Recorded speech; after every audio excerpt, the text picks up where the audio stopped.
Hello everyone, I am Overkill and today's video is on Tsarina Katarin, the Ice Queen of Kislev. This video will be broken into two parts. The first part will focus on her lore, and the second on how I could translate her into Total Warhammer.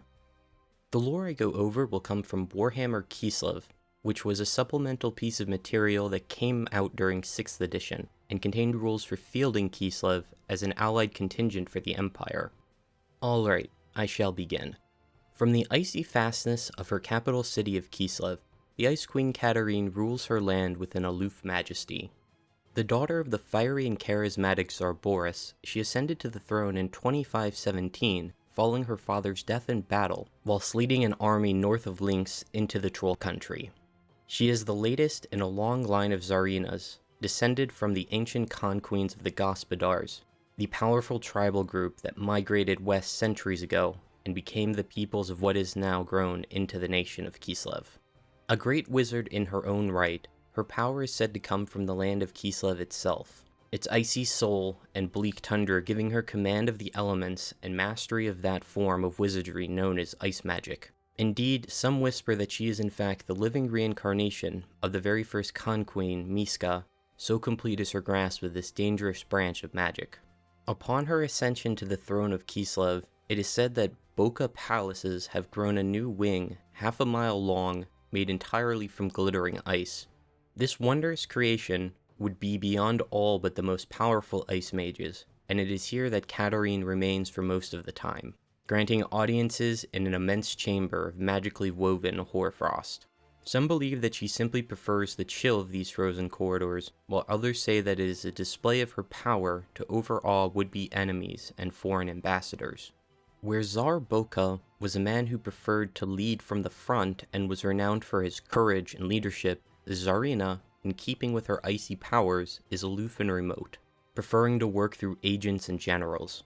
Only under the direst circumstances does Tsarina join her armies, known in Kislev as polks, but when she does, it is often upon a mighty steed whose flanks shimmer glittering ice crystals and whose breath is the winter wind, or riding an armored sled, drawn by a team of identical beasts. On those rare occasions when she leads her army into battle, the devotion lavished upon her is beyond that which might be expected of such a remote and cool ruler. Her power over the elements is clear proof that the blood of the conqueens flows in her veins. The Ungles of the North fear and respect her as one of the ancient warrior witches from their oldest myths. A time is coming that will see the Tsarina in many a battlefield before the year is out. Marauding tribes of Kurgans and Kazyak push south in ever-increasing numbers, united behind the banners of their czars and hetzars. The sheer scale and ferocity of these raids has prompted the dispatch of a number of contingents from the Empire to aid Kislev, artillery from Nuln, mercenary companies from Tilia, Wissenland Pike, arquebusiers from Averland, Nordland halberdiers, knightly orders, and all manner of troops from across the lands. The writings of Anspracht of Nuln names this time as the Spring Driving, an innocuous term that encompasses a time of unremitting horror and bloodshed. Masses of northern marauders are sweeping down into Kislev, butchering everything in their path. Many battles have already been fought, and the Kurgans have razed several towns and stanistas, Choika, Zedekva, and others that appear on no maps. The polks have scattered into the Oblast, though many boyars are rallying their forces to fight once more, but as more and more marauders drive south, it is certain that the days of blood are not yet over. So that is it for her lore. Moving on, I'm going to talk about her stats. My guesses here are based on her profile from Warhammer Kislev. I will go in the order the stats would appear on a unit card in Total Warhammer multiplayer, with the unit size set to large. Also, the stats here will be assuming she is unmounted, despite on tabletop always coming on a warhorse. Beginning with the cost, she would be around 1600 to 2000 gold. When unmounted, she counted as infantry, so she would be small, with a model slightly taller than an average human, as in the lore she is noted as being exceptionally tall. She should have health of about 2800 and armor of 30. She should have excellent leadership of 90 to 100 and an average human speed of 34. She was a marginally better melee fighter than other caster lords. She should have melee attack of 50 and melee defense of 40. She would have an average weapon strength for a caster of about 300. Lastly, I would give her a charge bonus of 30. As you can see, her stats are slightly above average for a caster lord, but not by much. Where she truly shines is in her magic. Katarin uses the lore of ice, and depending on the edition is listed as a level 3 or 4 caster. The most recent version of her stats and lore have her as an extremely powerful caster, so I assume CA will make her top tier.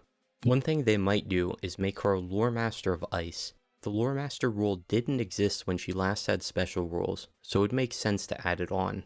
Besides that, she may get some bound spell or other bonus to casting ice magic to set her apart from the standard casters. Moving on from magic, I'm going to talk about her special rules. The only edition she had special rules was in 6th, and then she only had 2 of them. Her first unique rule was Beloved of Kislev. The people of Kislev are utterly devoted to the Tsarina, and would gladly lay down their lives for her. This rule made it so that any unit she joined gained Stubborn, and nearby units could re-roll failed psychology tests. In Total War, I think this would come across as an aura that grants bonus leadership and immune to psychology. Her second unique rule was Protectors of the Khan Queen. On the tabletop, the Kislev player was limited to 1 regiment of the Griffin Legion. If you took Katarin, this cap was removed. In Total War, I imagine this would be some sort of buff or upkeep reduction bonus to all Griffin Legion units in Katarin's army. Now that is it for her official rules. Before I move on, I want to talk about some other possible abilities or mechanics that are more implied from her lore than her special abilities. Starting with diplomacy, I believe that she would have good relations with the Empire, Dwarfs, and other Kislev factions. For negative diplomacy, she would be in conflict with any Chaos faction. The hatred runs so deep it would make sense for her to start at war with one, or maybe even all, Chaos factions. As for what units she benefits, I think there are a couple good candidates. Since she will be the quintessential caster lord for Kislev, it would make sense for her to have benefits to casters. She could have a recruitment rank bonus to Ice Mage heroes and Khan Queen lords. Moving on to units, besides the Griffin Legion, I think she could have bonuses to the Kreml Guard and Hawks of Miska. So that wraps it up for special rules. Moving on, I will now talk about her items. She didn't have any basic items, and her only official mount was a warhorse. In addition to the warhorse, I think there are some other cool mounts that could be drawn from her lore. The first would be a magical ice horse. I think this mount could come with the chilling aura effect, which lowers enemy movement speed. Another cool mount could be a Hawk of Miska, which would provide magic resistance and a leadership aura. The last possible mount would be her armored sled, which could function as a magical chariot. Now on to unique items. Her first unique item was Fearfrost.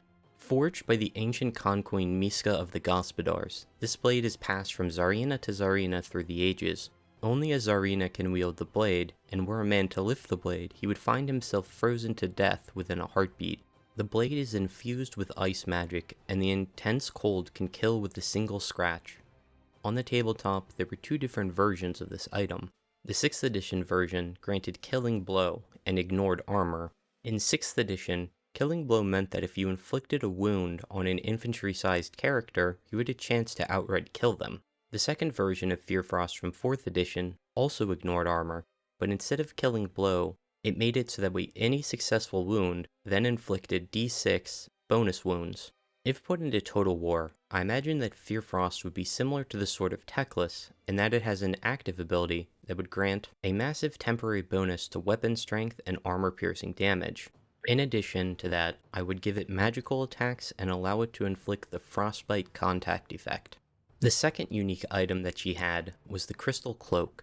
A swirling mist of dancing ice crystals surrounds the Tsarina, warding off the most serious of injuries and confounding her foes' attempts to strike her. On the tabletop, this gave Katarin a ward save and reduced the enemy's ability to hit and wound. A note on this item is that it was never explicitly stated what type of item it was. I assume that it was supposed to count as magical armor. If put into Total War, I believe that it would grant a decent ward save and give Katarin an aura that reduced enemy weapon strength and melee attack. Now we have come to the end, so I'll give my final thoughts. I believe that Katarin will be a starting legendary lord for Kislev alongside her father Boris. She's most likely going to be the only caster legendary lord for Kislev, unless CA adds in someone like Baba Yaga. I imagine she will start in the city of Kislev, with her campaign goals being to reunite the land and destroy chaos. Alright, that will do it for today's video. Thank you so much for watching. If you have anything in particular you want to see me speculate on, whether it be characters, units, or anything else, feel free to post it in the comments down below. Again, thank you for watching, and I hope to see you in the next video.